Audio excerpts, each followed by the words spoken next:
తారక రామారావు గారు.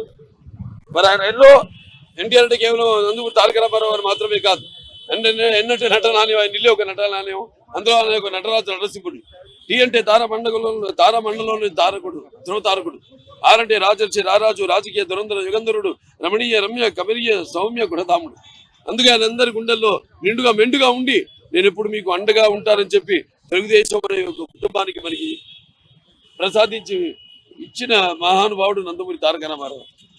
మరి ఆయన చూసుకుంటే అటు సినిమాల్లో అయితేనేమి, ఇటు రాజకీయాల్లో అయితేనేమి, ఏది చేసినా ఒక sensation. That is NTR. NTR అంటే నిరుపేదలకు ఆఖరి తెలిసిన అన్న ఆయనే. అలాగే జనం భవిష్యత్తుకి దారి చూపిన అమ్మ ఆయనే. అలాగే ఆయన ఆదరించిన ఆడపడుచులకి ఆర్థిక స్వాతంత్రం ఇచ్చిన అన్న కూడా ఎన్టీఆర్. మరి అటువంటి ఎన్టీ రామారావు గారిని అంటే దేశంలోనే అటువంటి విప్లవం తీసుకొచ్చే స్వాతంత్ర తర్వాత మనం చూసుకుంటే అటువంటి విప్లవం తీసుకొచ్చిన నాయకుడు ఎవ్వరూ లేరు. ఇవాళ ఏ ప్రభుత్వం అయినా సరే ఆయన ప్రవేశపెట్టిన పథకాలు ఎంతో సాహసోపేతమైనవి, ఎంతో ఉపయోగకరమైనవి, అలాగే ఎంతో సానుకూలమైనవి ప్రజలకి. ఎన్టీ రామారావు రాజకీయాలు రాకముందు వచ్చిన తర్వాత మరి ఆయన ప్రవేశపెట్టిన పథకాలు వాటిని అమలు చేసి ఇప్పటికి కూడా అందరూ కూడా అవే పథకాలని పేర్లు మార్చి వాటిని ప్రవేశపెట్టి అమలు చేస్తున్నారు. That is NTR. మరి నటుడుగా ఇక చెప్పాల్సిన లేదు. రాజకీయ రంగంలో కూడా ఆయన గురించి చెప్పడం అంటే ఆ సూర్యుడిని వేలెత్తి చూపించడమే అవుతుంది. That is NTR. ఆయన ముందుగా ఒక నటుడిగా ఆయన వారసత్వాన్ని ముందుకు తీసుకెళ్ళడం, అలాగే ఒక హిందూపూర్ ఎమ్మెల్యేగా 3వసారి నేను గెలవడం అది నా అదృష్టంగా భావిస్తున్నాను. సినిమా ఈ ప్రపంచంలో కూడా మొన్న విడుదలైన సినిమా అంతా ఆయన ఆ పుణ్య దంపతులు తల్లిదండ్రులు ఇద్దరు కూడా వాగతో సపడతాం, వాగత పతిపతి జగత పిత్రం అంతే భారతీ పరమేశ్వరం అంటాం. నాకు మాతృపార్థన అంటే నా గాయత్ర పరమంతన మాతృపర దేవత నారే పరత శ్రత నానుసాత్ పాతకం పరం పితృప్రార్థన యస్మత్ పార్థివ దయా ప్రాదుర్భూతుని భక్తి గురుణ సంతుల మాంసి శాస్త్రం తస్మై సర్వజ్ఞ మూర్తి పిత్రే.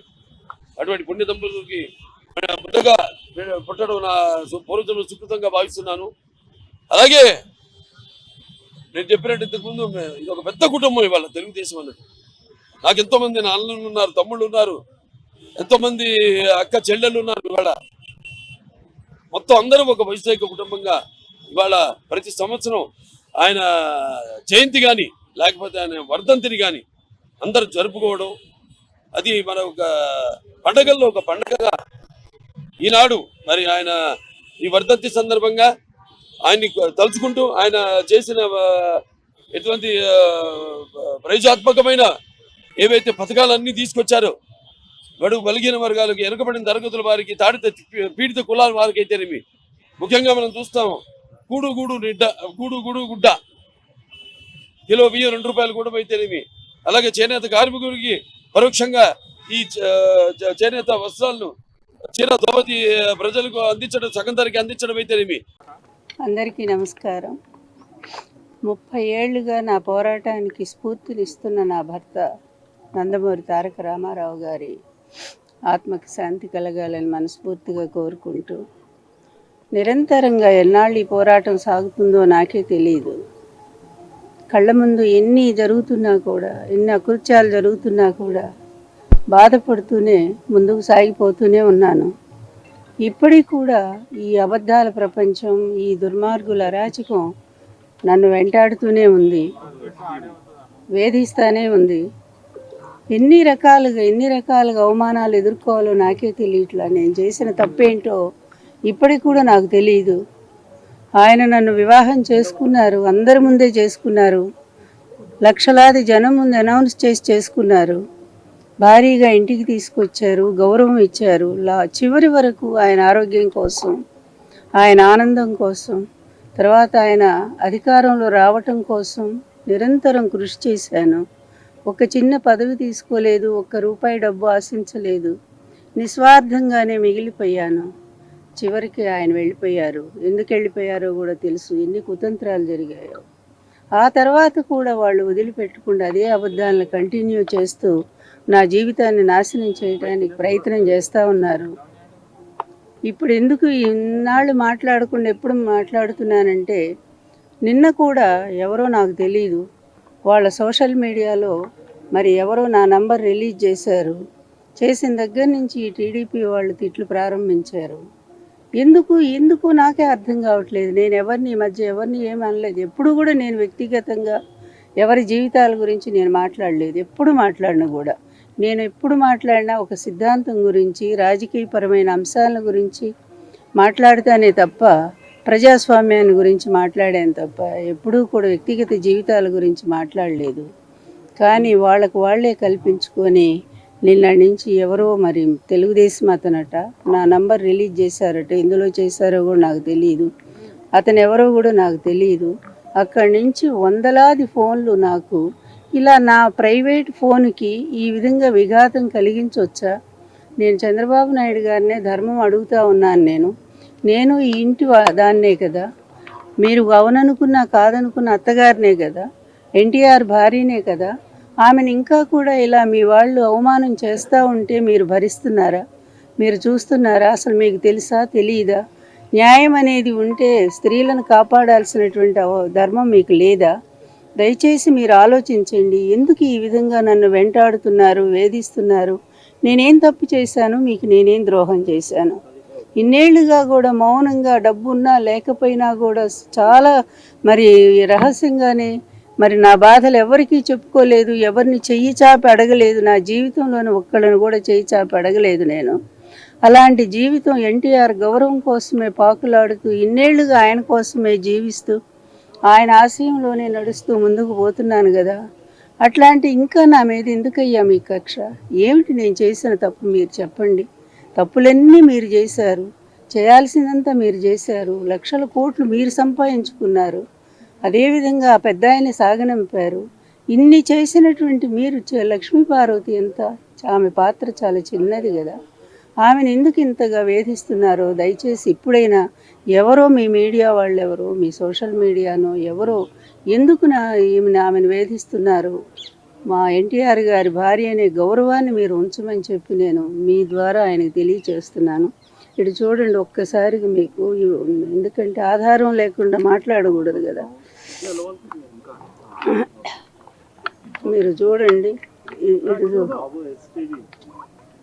ఎన్ని నంబర్లో చూడండి. కనీసం ఒక 1000 నంబర్లన్నా నేను డిలీట్ చేసి ఉంటాను. 1000 నంబర్లన్నా డిలీట్ చేసి ఉంటాను. అయినా కూడా ఆగకుండా రాత్రిపూట అసలు ఏదన్నా నాకు అర్జెంట్ కాల్ వస్తుందేమో కూడా తెలియదు కదా.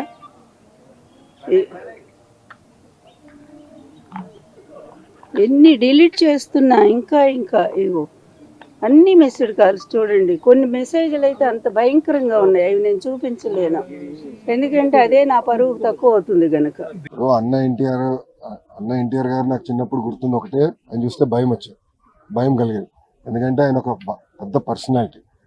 మనవాడైనా ఆప్యాయంగా పిలిచిన ఇంట్లో మాకు చెప్పి పంపించారు, ఎవరి దగ్గర పెట్టుకో, పిచ్చి పనులు చేయొద్దని. కొంచెం అల్లరి ఎక్కువ నేను చిన్నప్పుడు. సో ఆయన చూసినప్పుడు ఎప్పుడు భయపడుతూ ఉండేవాళ్ళు. కానీ మనవడు కానీ మనవరాలు కానివ్వండి అందరూ దగ్గర తీసుకునేవారు, ప్రేమగా చూసేవారు. మేము అందరం చిన్న వయసు కలిగిన వాళ్ళం. కానీ మీరు చూస్తే ఆయన మాకు చెప్పాల్సిన అవసరం లేదు. ఆయన ఏ ఆశయాలతో అయితే పార్టీని స్థాపించి, ఏ ఆశయాలతో అయితే పార్టీని నడిపించారో మాకు ఇప్పుడు కూడా తెలుసు. ఇటు తెలంగాణ కానివ్వండి, అటు ఆంధ్రాలో కానివ్వండి సీనియర్ నాయకులు ఉన్నారు. వాళ్ళందరూ మాకు గుర్తు చేస్తూ ఉంటారు. మేము ఇప్పుడు దారి తప్పితే మాకు 2 ముట్టకాయలు వేసి మళ్ళీ దారిలో పెడతారు మళ్ళీ. సో మాకు ఆ కమిట్మెంట్ ఉంది. ఏ ఆశయాలతో అయితే పార్టీని స్థాపించారో అదే ఆశయాలతో పార్టీని మేము ముందుకు తీసుకెళ్తాం. సార్, ఎన్టీఆర్ గారి 100వ జయంతి ఉత్సవాలు పూర్తయ్యాయి సార్. మధ్యలో ఆగిపోవడం జరిగింది. మళ్ళీ మొదలు పెట్టి ఈ సంవత్సరం ఎలా ఉండబోతుంది సార్ అమరావతి పరిస్థితి? మీరు చూస్తే ఆంధ్ర రాష్ట్ర అభివృద్ధి ఈ కార్యక్రమాలన్నీ మళ్ళీ ప్రారంభించాం. అన్ని పనులు యుద్ధ ప్రాతిపదికంగా మరి ఈ నెలాఖరుగల మొదలవుతాయి. అన్ని పనులు ఒక లాజికల్ కంక్లూజన్కి తీసుకెళ్తాం. దాంట్లో ఎలాంటి సందేహం లేదు. ఇటు తెలంగాణ కానివ్వండి, అటు ఆంధ్ర రాష్ట్రం కానీ, 2 రాష్ట్రాలు కూడా కలిసికట్టుగా తెలుగు ప్రజల కోసం, తెలుగు జాతి కోసం కలిసికట్టుగా పనిచేయాలని నేను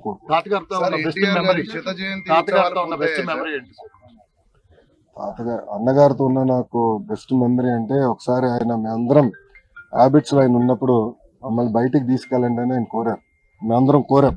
మనవరాలు మేము 10 మంది ఉంటే మేమందరం గొడవ పెట్టి మీరు మమ్మల్ని బయటికి తీసుకెళ్ళాలి. అప్పుడు ఆయన ముఖ్యమంత్రి.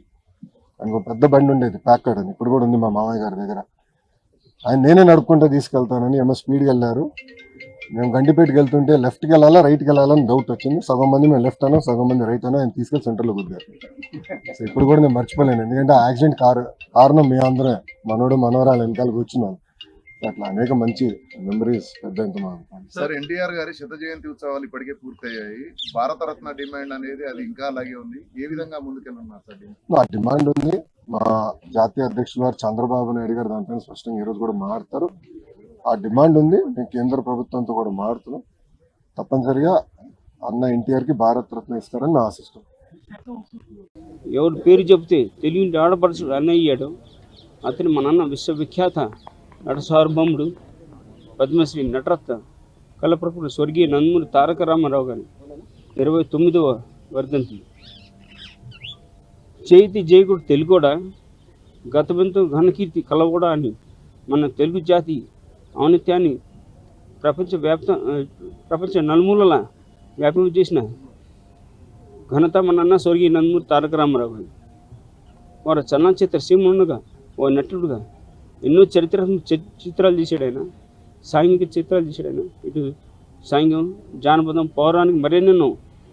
ఆయన ప్రపంచంలో ఎవరు చేయలేని పాత్రలు 50 నిజ జీవిత పాత్రలు పోషించే ఏకైక నాయకుడు మన అన్న స్వర్గీయ నందమూరి తారక రామారావు. ఒక కథానాయకుడిగా ఉంటూ ప్రజలకు ఎన్నెన్నో సేవలు అందించాడు.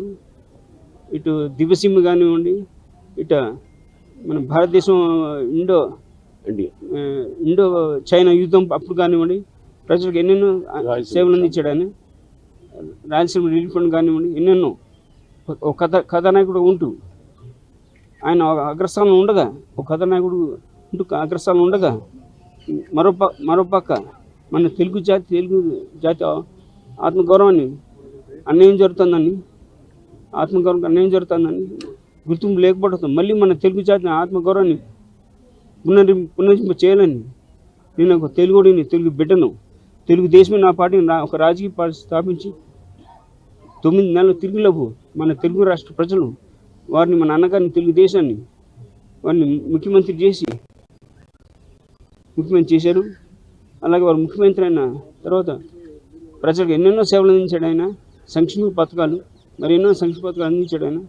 ఇవాళ కూడా వారు ప్రవేశపెట్టిన సంక్షేమ పథకాలు ఇవాళ కూడా దేశమంతటా వేరు పేరిట అమలవుతున్నాయి. ఇవాళ కూడా ఇవాళ నందమూరి తారక రామారావు గారి 29వ శ్రద్ధాంజలి ఘటిస్తానికి మా కుటుంబ సభ్యులు అందరూ ఇక్కడ విచ్చేసాము.